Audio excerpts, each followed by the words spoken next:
Os antigos hermetistas usam a palavra meditação para descrever o processo da criação mental do universo na mente do todo. Também empregam frequentemente a palavra contemplação. Contudo, a ideia pretendia parecer ter sido aquela do uso da atenção divina. A palavra atenção provém de uma raiz latina que significa estender-se, desdobrar-se. Portanto, o ato de atenção é realmente um desdobramento, uma extensão da energia mental, de modo que a ideia subjacente é prontamente entendida quando examinamos o significado real da atenção. Os preceitos herméticos acerca do processo de evolução são os que apresentamos a seguir. O todo, tendo refletido sobre o princípio da criação, tendo, assim, estabelecido os fundamentos materiais do universo, tendo-o trazido à existência por meio de sua formulação mental, gradualmente desperta da sua meditação e, assim, começa a manifestar o processo de evolução nos planos material, mental e espiritual, sucessivamente e em ordem. É assim que começa o movimento de ascensão, e tudo passa a mover-se em direção ao espiritual. A matéria torna-se menos grosseira, as unidades passam a existir, as combinações começam a se formar, a vida aparece e manifesta-se em formas cada vez mais elevadas, e a mente entra em processo de evidência cada vez maior. As vibrações aumentam cada vez mais rapidamente. Em suma, todo o processo da evolução, em todas as suas fases, tem início e realiza-se de acordo com as leis estabelecidas do processo de infusão. Tudo isso ocupa imensuráveis éons do tempo do homem, cada um dos quais contém incontáveis milhões de anos. Ainda assim, porém, os iluminados nos ensinam que a criação completa de um universo, aí incluídas a involução e a evolução, mal chega a ser um piscar de olhos para o todo. No fim dos inúmeros ciclos de éons de tempo, o todo afasta sua atenção, sua contemplação e meditação do universo, pois a grande obra está terminada, e tudo se retira para o todo de onde proveio. Contudo, ó mistério dos mistérios, o espírito de cada alma não é aniquilado, mas sim infinitamente expandido. Confundem-se a criatura e o Criador. Tal é o relato do iluminado. O exemplo acima apresentado da meditação e do subsequente despertar da meditação do todo é sem dúvida apenas uma tentativa da parte dos mestres para descrever o processo infinito por um exemplo finito.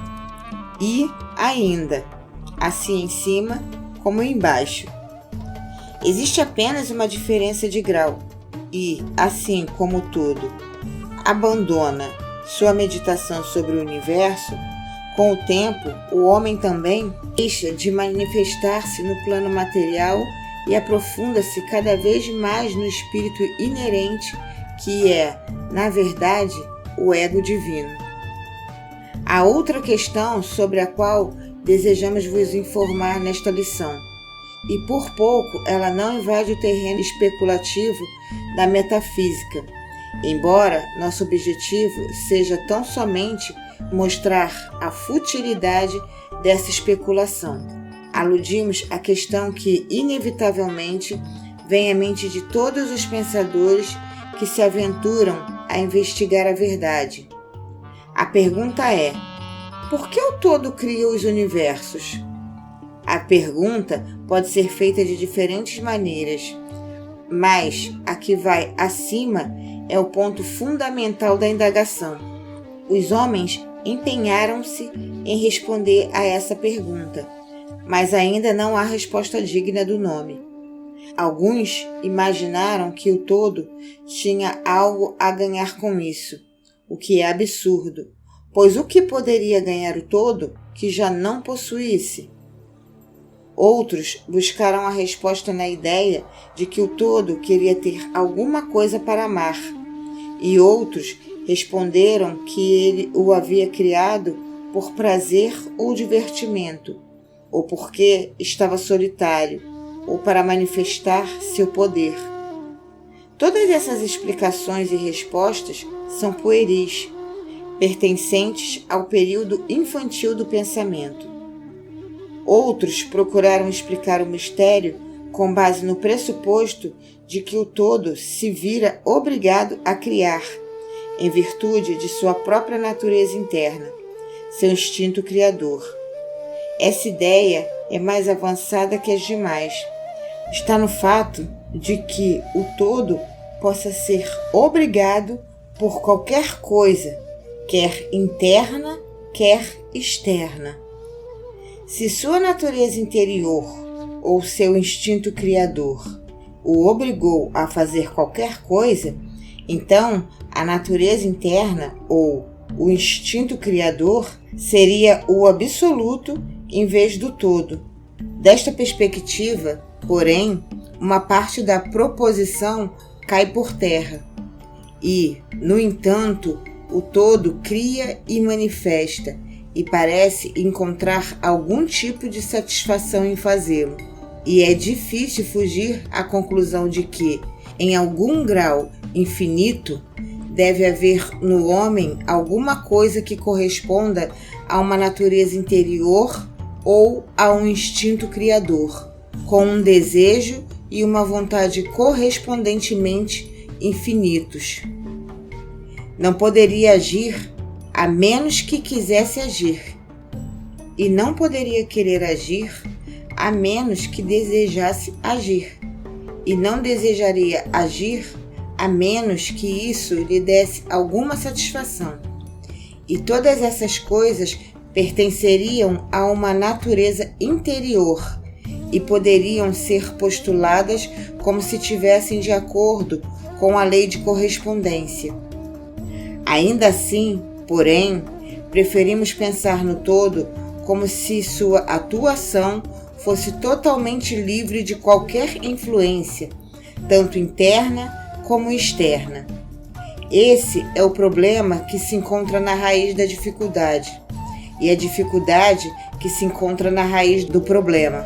Estritamente falando, é impossível dizer que o todo tenha uma razão qualquer para agir, pois uma razão implica uma causa, e o todo está acima de toda causa e efeito, a não ser quando torna-se causa, no momento em que o princípio se põe em movimento.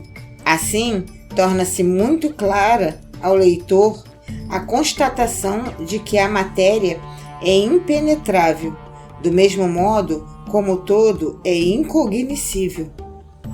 Assim, como dizemos que o todo simplesmente é, também somos obrigados a dizer que o todo age porque age.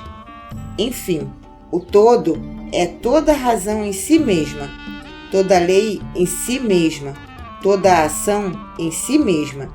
E podemos dizer, sem medo de errar, que o todo é a sua própria razão, a sua própria lei, a sua própria ação, ou que o todo, a sua própria razão, a sua própria ação, a sua própria lei, são um, e que todos esses nomes designam a mesma coisa. Na opinião daqueles que lhe estão ministrando essas lições, é preciso procurar a resposta no eu interior do todo, junto com o seu segredo da existência. Em nossa opinião, a lei da correspondência compreende somente esse aspecto do todo, ao qual podemos nos referir como o aspecto de devir. Por trás desse aspecto encontra-se o aspecto do ser, em que todas as leis se perdem na lei, todos os princípios emergem no princípio, e o todo, o princípio, o ser, são idênticos, um e o mesmo. Nesse ponto, portanto, a especulação metafísica é fútil. Abordamos o assunto aqui simplesmente para mostrar que reconhecemos a pergunta e também o absurdo das respostas costumeiras da metafísica e da teologia. Por último, talvez interesse aos nossos estudantes aprender que, enquanto alguns dos antigos e modernos professores herméticos tenderam mais a aplicar o princípio da correspondência à questão, o que os levou à conclusão da natureza interior. As lendas nos dizem que Hermes, o Grande, o ser inquirido por seus discípulos mais avançados sobre essa questão, respondia-lhes pressionando fortemente um lábio contra o outro, e não dizia nenhuma palavra, indicando que não havia resposta. Contudo, ele talvez tenha pretendido aplicar o axioma de sua filosofia, segundo o qual os lábios da sabedoria estão cerrados, a não ser para os ouvidos do entendimento, acreditando que nem mesmo seus discípulos mais avançados não possuíam o entendimento que os habitava a aquisição daquele conhecimento. Seja como for, se Hermes possuía o segredo, ele deixou de compartilhá-lo e, no que diz respeito ao mundo, os lábios de Hermes estão fechados a este respeito. E, onde o grande Hermes hesitou a falar, que mortal ousaria ensinar? Contudo, não se esqueçam de que, qualquer que seja a resposta a essa questão, se é que tal resposta existe, permanece a verdade de que, enquanto tudo está no todo, é igualmente verdadeiro que o todo está em tudo. O ensinamento é enfático neste ponto, e podemos acrescentar as palavras finais da citação. Aquele que realmente compreender essa verdade terá alcançado um grande conhecimento.